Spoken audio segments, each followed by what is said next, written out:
If you're interested in the story behind the business headlines, check out Big Technology Podcast, my weekly show that features in-depth interviews with CEOs, researchers, and reformers in business and technology. Hi, I'm Alex Kantrowitz. I'm a longtime journalist, CNBC contributor, and the host of the show. I empty my Rolodex every Wednesday to bring you awesome episodes, so go check out Big Technology Podcast. It's available on all podcast apps. Would love to have you as a listener.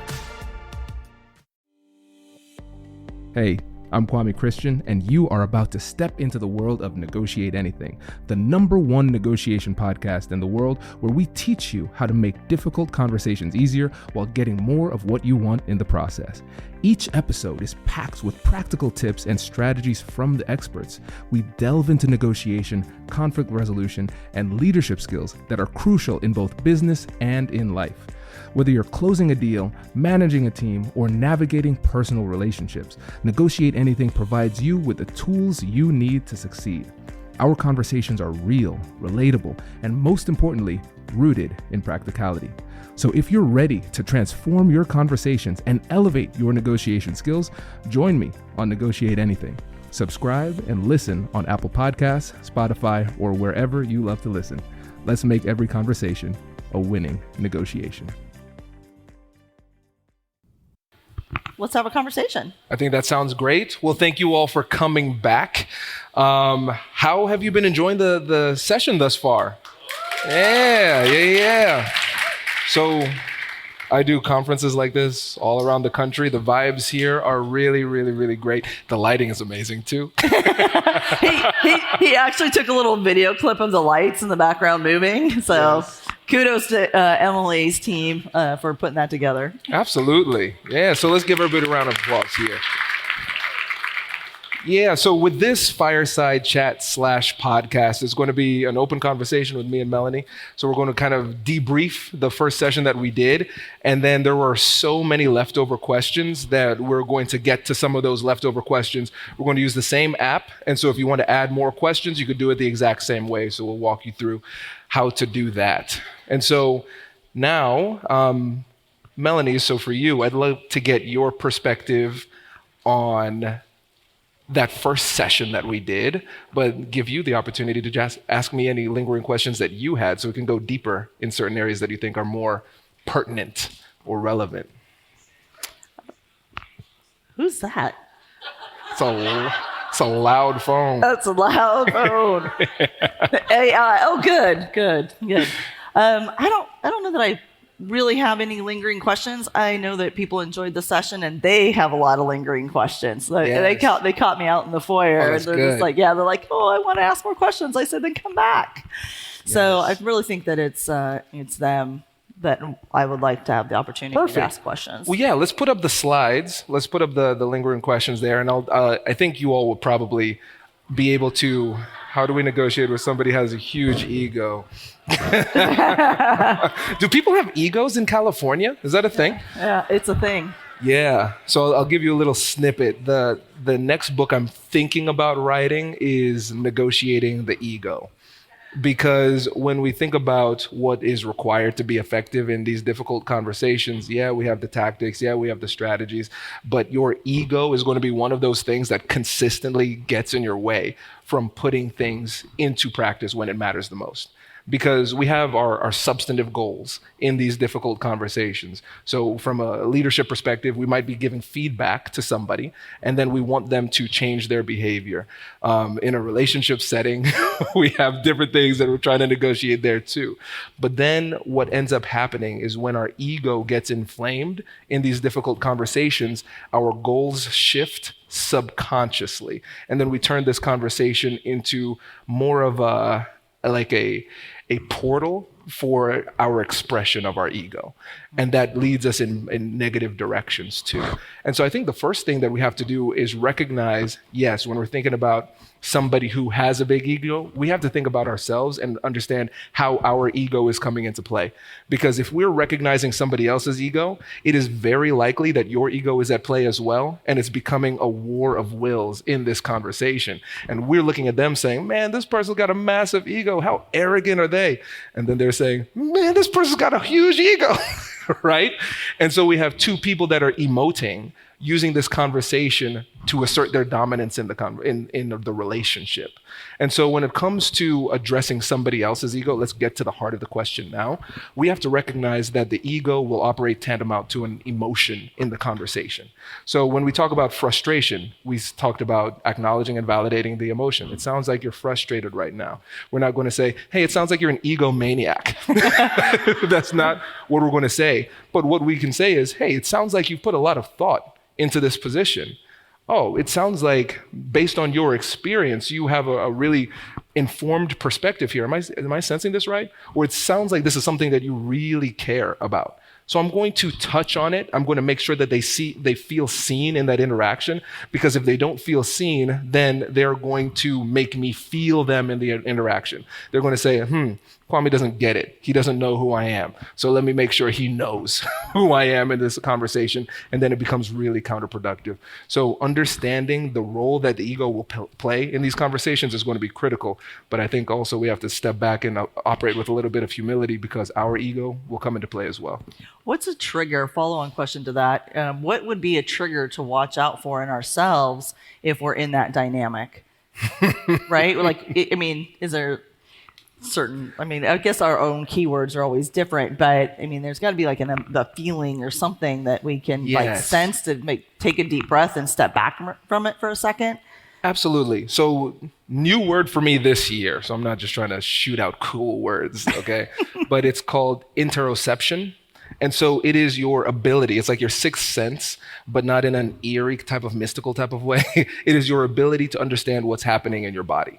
And so this is a tool that we need to develop and cultivate in ourselves so we can understand our emotional responses, because different emotions will manifest themselves very differently in difficult conversations. And the way it will manifest for me is going to be different from the way it manifests for you. And so we have to be able to really look back and be open enough and vulnerable enough with ourselves to recognize, I deviated from the strategy at this point of the conversation. What happened? What was I feeling? So now that feeling becomes familiar, and I can say, you know what I'm about to say doesn't have any legitimate strategic purpose. I'm just trying to put myself over somebody and then put them down in the process. And I know for me, if I'm being completely honest, it's when lawyer Kwame shows up. And so I remember I did something that I was afraid of doing in February of this year on the podcast, something people have been asking for that I never let happen. And it was allowing Whitney, my wife, to come on the podcast. And she did exactly what I was afraid she was going to do. She told the truth. And so I asked folks on LinkedIn, hey, what's one question you want Whitney to ask me, or you want me to ask Whitney? And so I had to put on my interview mode hat. It's like, Kwame, you're a podcaster. And they said, what's it like to be married to a negotiation expert? Her word, awful. She's like, awful, because you're needlessly combative and things like that. And I just said, all right, I will say that I do demonstrate those behaviors, but let's not conflate these identities. That's Kwame the lawyer that you're mad at, not Kwame the negotiator. Because when I'm having these effective conversations, then, there's an approach. I'm going to be listening. But when Kwame the litigator, the lawyer comes out, that's my ego. And I will try to mask that in terms of like intellectual superiority in the forms of arguments that are difficult to overcome despite the fact that I'm flagrantly wrong. So I think it's just important to have that level of self-awareness to recognize, oh yeah, what you're about to say is not legit. So being able to just calm down and slow it down a bit is really important. Awesome. Yeah. Cool. What do you do when the other side goes back on their negotiated deal? So first of all, any type of deal that you have, you should get it in writing. Number one. And I'm talking any type of deal, even if this is just a conversation between friends, just send a follow-up text message. That's it. It doesn't need to be in legalese or anything, but just make sure that you have something written down. Because when it comes to psychology, we have to understand how memory works. There is one thing, 3 words. I'll give you everything you need to know about memory in 3 words. All right, we have paper there, so write this down. Okay, memory is bad. Memory is really bad. Cops will tell you that all the time. Exactly. Witnesses. Yeah. Exactly. Like comically bad. So my undergrad degree is in psychology, and if you want to look up, yeah, exactly, right. And so if you want to look up a really interesting study, look up the studies from Elizabeth Loftus. There's actually a formula to create false memories in people. Like, memory is very pliable. And so when you think about just the reality that sometimes people have convenient memories where they don't remember things that don't serve them in the moment, but then also the reality we all have biased memories. Every time we go back and try to recover that memory, it becomes more warped and more biased in our favor.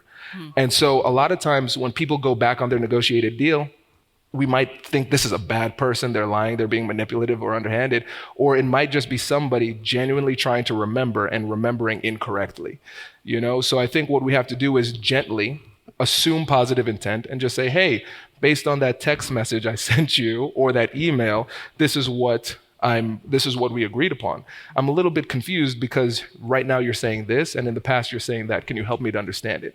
And that's a more humble approach that allows somebody to still be vulnerable. Because think about the way that it's phrased. What do you do when the other side goes back on their negotiated deal? That assumes some negative intent. So we bring that attitude to the conversation. It's like, you said this, and now you're saying that, you're a liar. Now the person has no choice but to defend themselves, and we can't really hash this out in a meaningful type of way. Right, so seeking to understand. Bingo. Hello, my friends. Before we get back to today's episode, I want to ask you a question.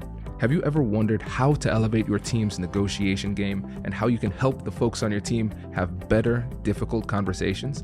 At the American Negotiation Institute, we offer transformative keynotes and workshops tailored to empower professionals with top-tier negotiation and conflict resolution skills. Whether it's a keynote for your next event or hands-on training for your team, we've got you covered. Don't just negotiate. Master the art with the American Negotiation Institute. Click the link in the description to find out more. Elevate, negotiate, and succeed. Intuit Enterprise Suite integrates powerful multi-entity financial management tools with payments processing, payroll, HR, marketing, and more. With AI-powered automation, forecasting, and industry customization, businesses can make faster decisions and boost productivity. Visit intuit.com/enterprise to learn more. Money movement services by Intuit Payments, Inc., licensed by NYDFS. The future with AI is moving fast, but progress takes more than speed. It takes direction. Cisco gives you the infrastructure, security, and insights to implement AI with purpose, from data centers to workplaces.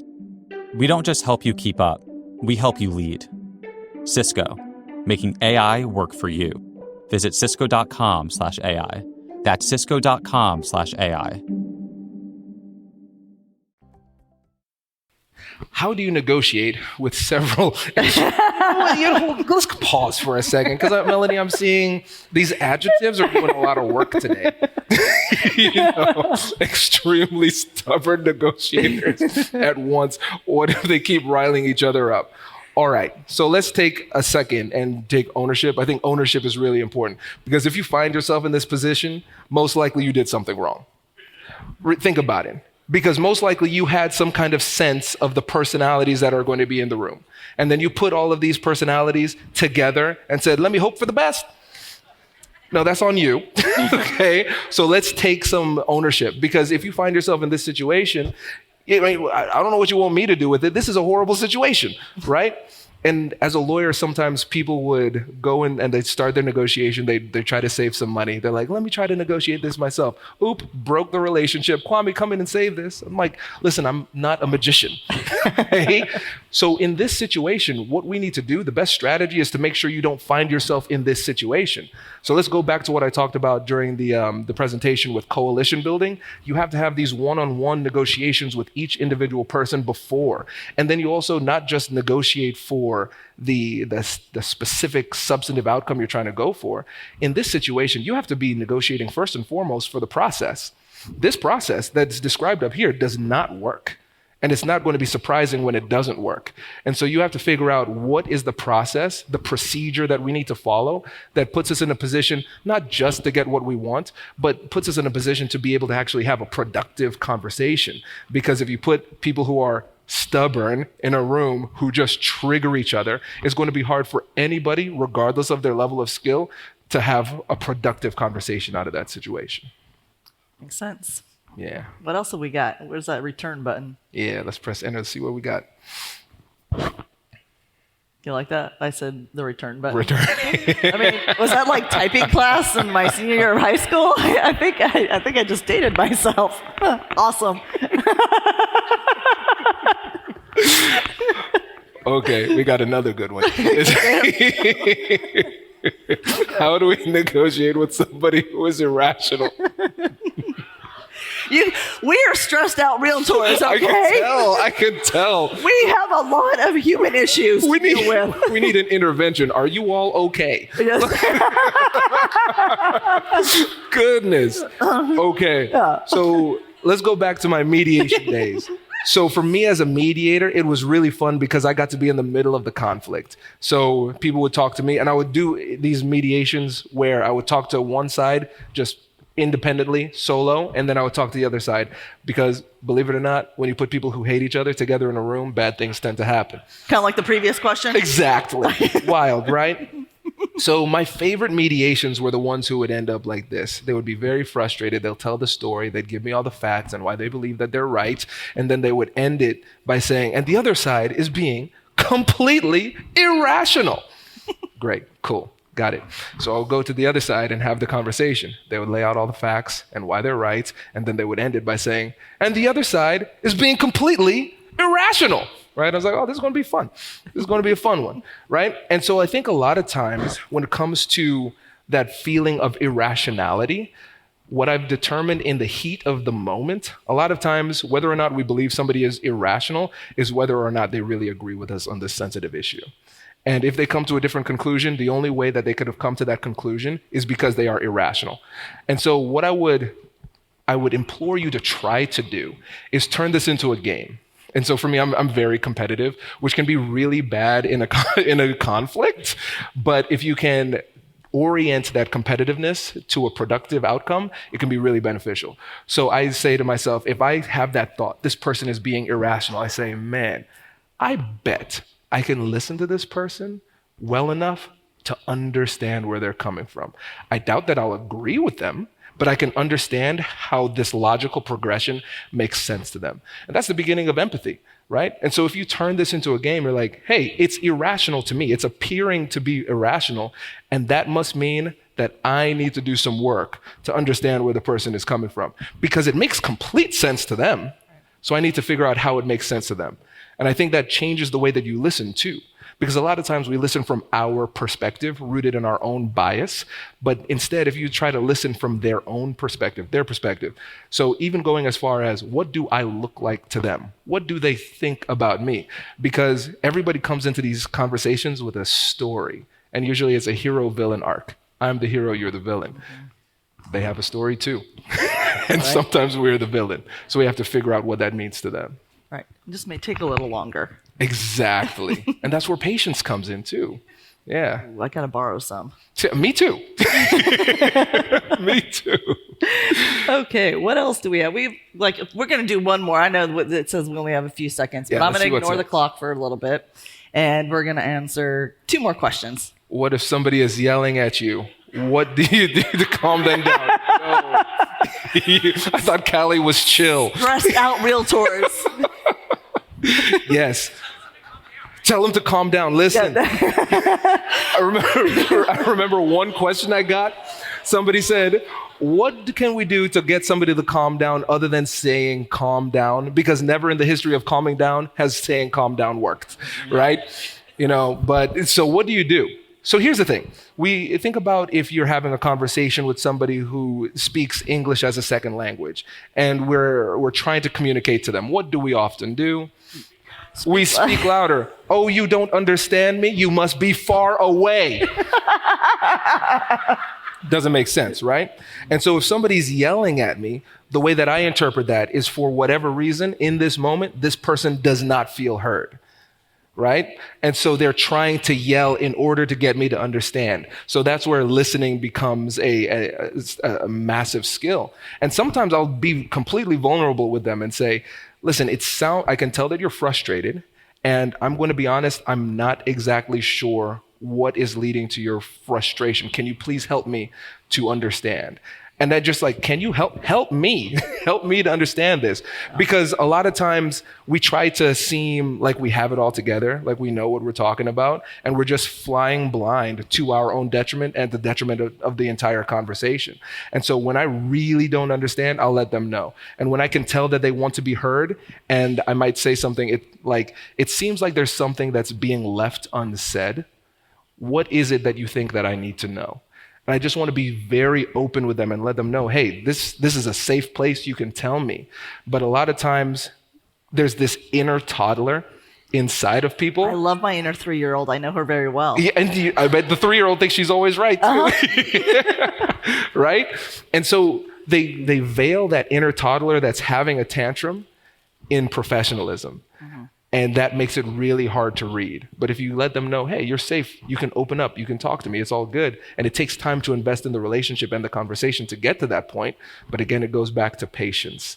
Because again, when somebody yells at you, we want to reciprocate, right? Absolutely. Yeah, so this is a tough one, but it's really important too. That's good. Okay, one last question.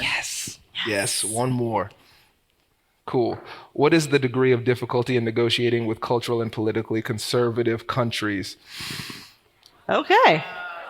Man, I was like, oh, there's no, irrational talk there. And then this is challenging. So let's talk about this. So let's talk about culture, what culture is and what it isn't. A lot of times we have a very narrow perspective on what culture is. We think about it in geographic terms, ethnicity, those type of things. But let's talk about big C culture versus little c culture. So big C culture, that's nationalities, ethnicities, those type of things. But little c culture is really just the way that we do things. So your neighborhood has a culture. Your school system has a culture. If you go to a gym, the gym has a culture. If you go to a yoga studio in the same city, that has a culture too. And so you have to figure out the general way that we do things. And a lot of times when we run into conflicts, they're really cross-cultural conflicts. And when you think about little c culture and recognizing that they're everywhere, a lot of the conflicts that we have, even though they might be with people who look like us, think like us, and live in the same city, it's still an intercultural conflict that we have to work out. This is the way you do things, this is the way I do things. And so again, I don't want to be a broken record here, but it goes down to understanding. But we have to understand the difference between cultural intelligence, which is an actual skill that can be developed, just like IQ. There's EQ and CQ.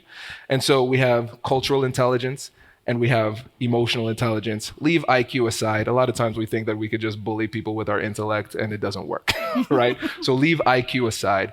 EQ gives us the understanding, and CQ gives us the cultural lens through which to understand the person. We recognize that this person is an individual that will be impacted by the cultural lens that they're focused on and they come from too. So the more I can understand that individual, and at the same time, the more I can understand their culture, then I can get a greater depth of understanding that can lead to mutual understanding between us two, and then figure out what this situation means to them through that lens. Because the way that they are perceiving the situation, even though we might be looking at the exact same thing, we have very different perspectives about that thing. So it has to start with understanding, and then we have to recognize that we're not just negotiating for the substance, we're negotiating to get an overlap of our own little culture. So I think really when it comes to cross-cultural negotiations and cultural conflict, what we're negotiating for is the creation of our own little micro culture that works with our little relationship here. Mm-hmm. And so I'm going to bring my authentic self, me as a person with that cultural reference. You're going to do the exact same thing. And as part of this negotiation, we're going to be negotiating to see what is a healthy culture that we can both share in this relationship too. I like that. I like that little c. Yeah. Because it's true. We have them all everywhere. We have a big C here, which is not the CAR part, and we have a little c, and we have our overarching organization. We have so national, then we have us at state, then we have our locals, and then all of that is based even on geography. We're a really big state, right? Yeah. And we were talking about that this morning with my logo, that it was the geography of California, making sure that it's all seen and all represented. because it's important my mind anyways, as a state association, that we're keeping that all in mind in context as we make board decisions and negotiate at a board level, right? Absolutely. So that's a really awesome way to end on that note. Thank you so much. My pleasure. Thanks for having me back. This was fun.